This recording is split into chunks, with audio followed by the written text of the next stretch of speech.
ॐ सहनावतु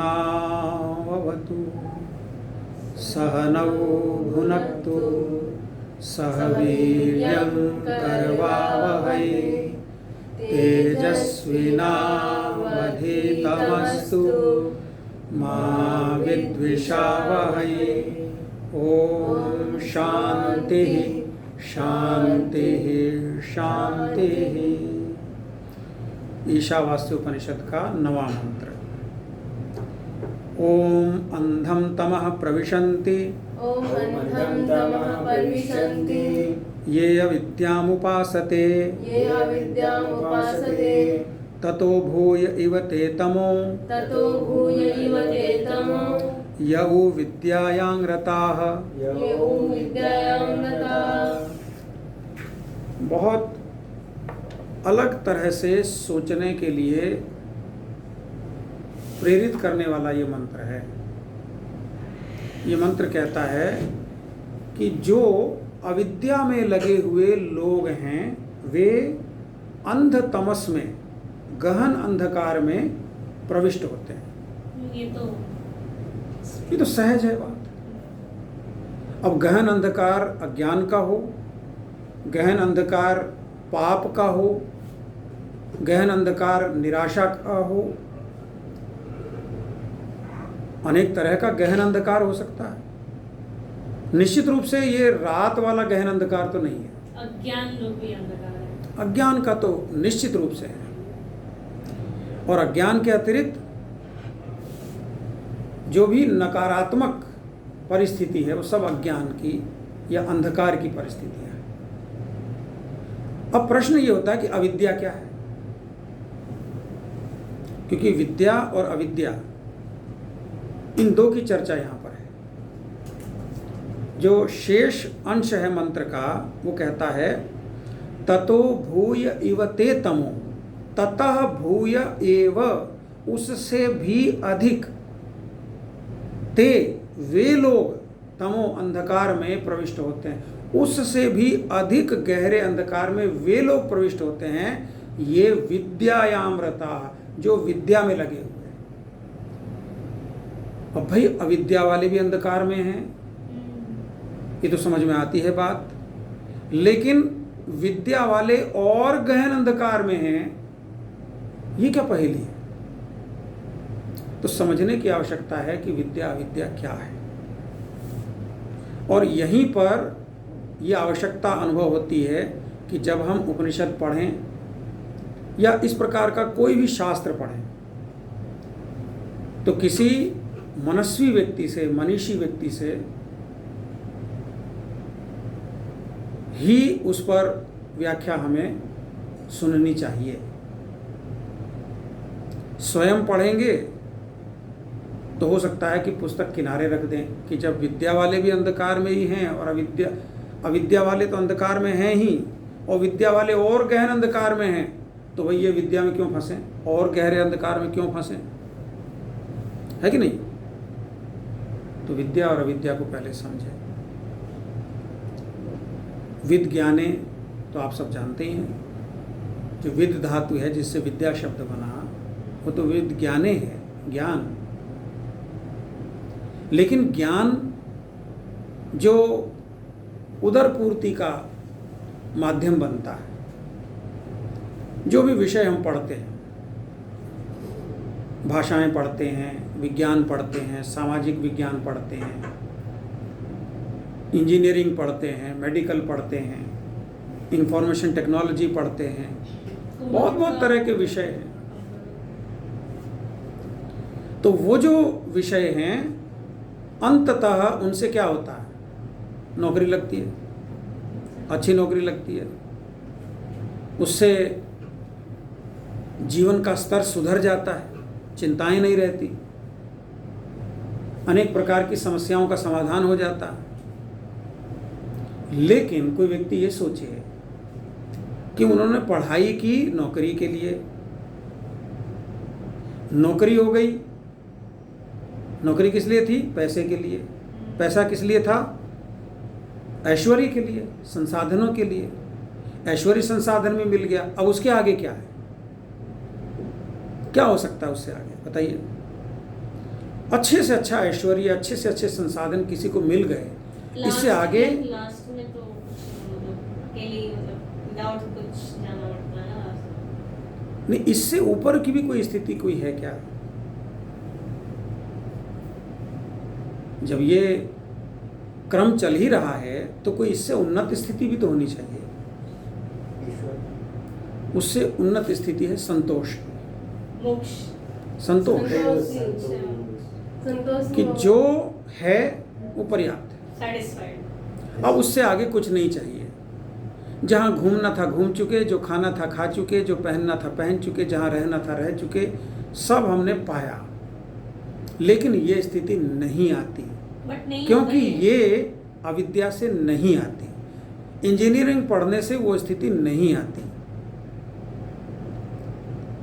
एरोनॉटिक्स पढ़ने से वो स्थिति नहीं आती, मेडिकल पढ़ने से वो स्थिति नहीं आती। कितना भी पैसा कमाने से संतोष की स्थिति नहीं आती। कितना भी पैसा कमाने से और पैसा और पैसा और पैसा, जिसका कोई अंत नहीं। और बहुत से लोग हैं, एक से एक धनी लोग हैं, धनी से भी धनी लोग हैं। हर साल में नए नए विश्व के सबसे धनी लोगों की सूची आ जाती है। कुछ गिर जाते हैं, कुछ उठ जाते हैं, कुछ नए और जुड़ जाते हैं और आते ही चले जाते हैं। और ये वे लोग हैं जो पैसे से जो कुछ खरीदा जा सकता था वो सब खरीद चुके हैं।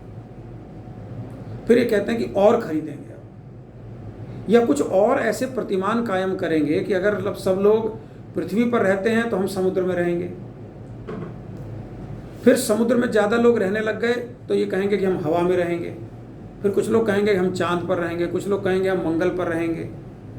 वो नए नए प्रतिमान स्थापित किए रहते हैं और वो गरीबी कहीं ना कहीं बनी ही रहती है। समृद्धि कहीं ना कहीं निर्धनता से जकड़ी रहती है। तो इस निर्धनता से निकलने का जो माध्यम है, या इस असंतोष से निकलने का, और ये जो निर्धनता है यही अंधकार है। भाई कल तक आपको दिखता था कि पैसा हो जाएगा तो ये ले लोगे या वो ले लोगे, ऐसे कपड़े पहनोगे, ऐसा भोजन करोगे, यहाँ जाओगे, ऐसे संसाधनों का प्रयोग करोगे, वो सब कर लिया। अब उससे आगे क्या? और जो उससे आगे कुछ नहीं दिखता वही अंधकार है, जो अविद्या में रत लोगों को कहीं ना कहीं जा कर के अनुभव होता है। लेकिन इतना जीवन अर्पित करके, इतना प्रयास लगा करके जो प्रकाश उन्होंने पाया, जिसके आगे अब उनको और प्रकाश नहीं दिख रहा है, तो वो जबरदस्ती एक नया अंधेरा, नया प्रकाश क्रिएट करते हैं। है वो अंधेरा, क्योंकि पेट में जब भोजन चला जाता है तो उसका अंतर एक ही चीज़ का है कि वो पौष्टिक शरीर के लिए उपयोगी है कि नहीं है। अगर वो शरीर के लिए उपयोगी है तो वो पर्याप्त है, अब उससे आगे उसमें कुछ ऐड नहीं किया जा सकता। जब आपने अपने शरीर को गर्मी से बचा लिया तो बस वो कपड़े की सीमा समाप्त हो गई, या सर्दी से बचा लिया तो भी समाप्त हो गई। घर में जब आप साधन सुविधा से रहने लग गए तो घर के होने की जो आवश्यकता है उसकी पूर्ति हो जाती है, और उसके आगे हम नई नई चीज़ें ऐड करते जाएं, वो अलग चीज़ है। वो अंधकार को मिटाने की कोशिशें हैं जो कभी समाप्त नहीं होती। तो ये वो अंधकार है जिसमें अविद्या में फंसे हुए लोग फंस जाते हैं, या अविद्या को सेवन करने वाले लोग, अविद्या की उपासना करने वाले लोग फंस जाते हैं। अब इससे आगे कौन निकालता है? संतोष।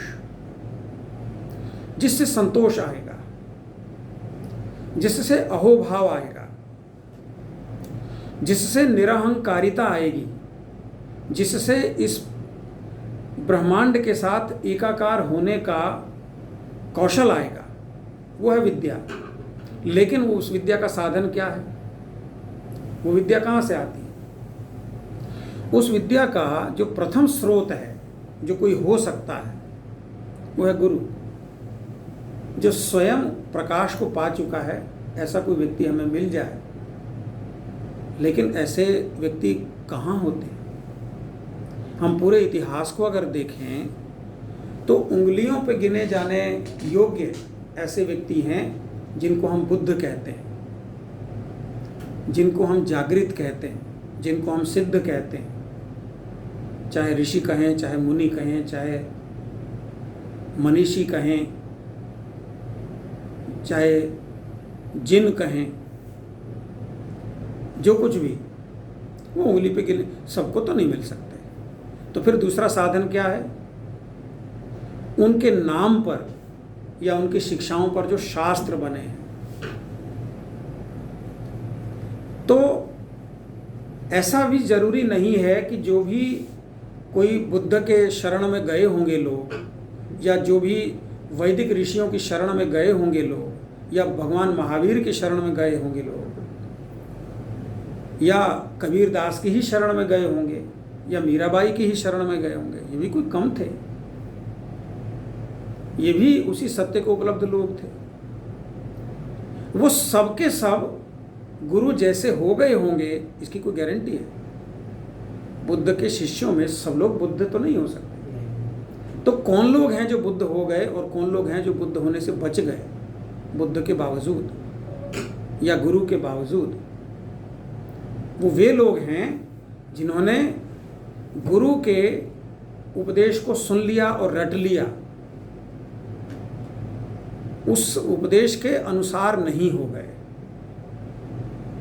जैसे पंचतंत्र की कहानी है ना, कि कबूतर उड़ के जा रहे थे, नीचे दाना दिखाई दे रहा था, तो उनके जो झुंड का सरदार था वो सिखा के लाया था कि कहीं भी अगर इस तरह का दाना दिखाई दे तो इसका मतलब बहेलिये ने जाल बिछाया है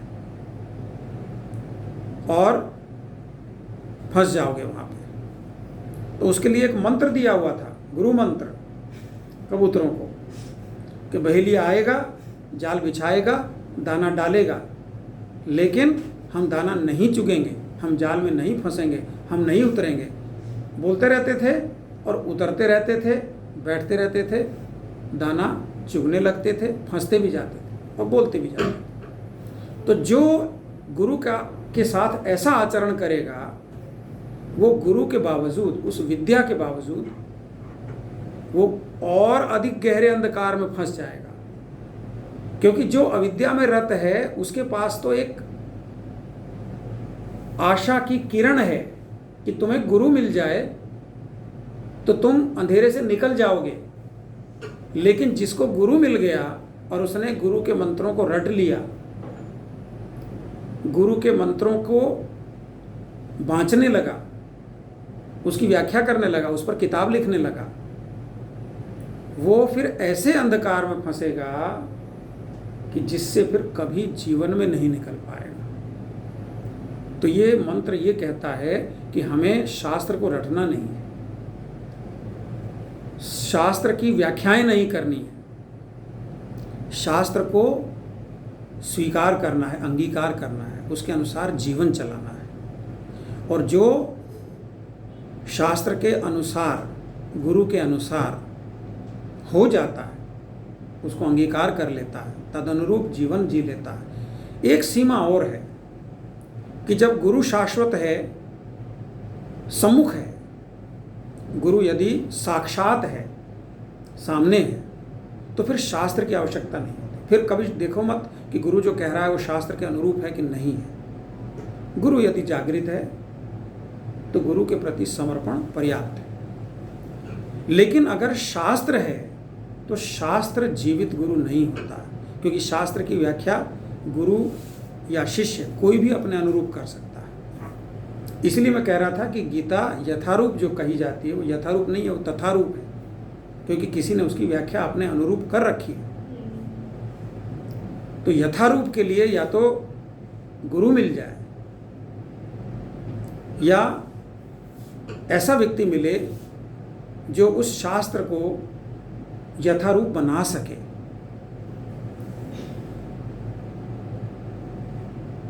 तो ये जो मंत्र है बड़ा महत्वपूर्ण है, ये जगाता है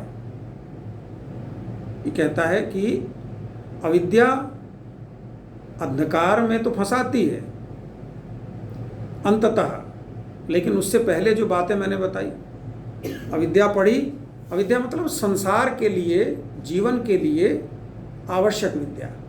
हम सब परिवार में जन्म लेते हैं और परिवार को चलाने के लिए कोई ना कोई उद्योग, कोई व्यवसाय, कोई व्यापार, कोई सेवा सबको करनी होती है, उसको सीखना पड़ता है। वो अविद्या है, उसके बिना जीवन चल नहीं सकता। लेकिन वही अविद्या में जो फंस के रह जाता है तो वो अंधकार में चला जाता है, और उस अंधकार से बचने के लिए अगर कोई विद्या की तरफ जाता है तो हो सकता है कि वो प्रकाश में, अज्ञान के, अविद्या के प्रकाश से, अंधकार से बच जाए और प्रकाश में चला जाए, अज्ञान और अविद्या से बच जाए।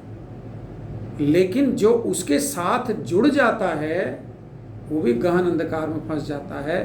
तो जुड़ना नहीं है, ये जो शास्त्र है, ये जो उपनिषद कह रही है, इसको रटना नहीं है, इसकी व्याख्या दोहरानी नहीं है, दूसरों को उपदेश नहीं करना है, इसको जीने का प्रयास करना है। और जो जीने का प्रयास करेगा वो दोनों प्रकार के अंधकार से, चाहे वो अविद्या का हो और चाहे विद्या का हो, उससे वह मुक्त हो।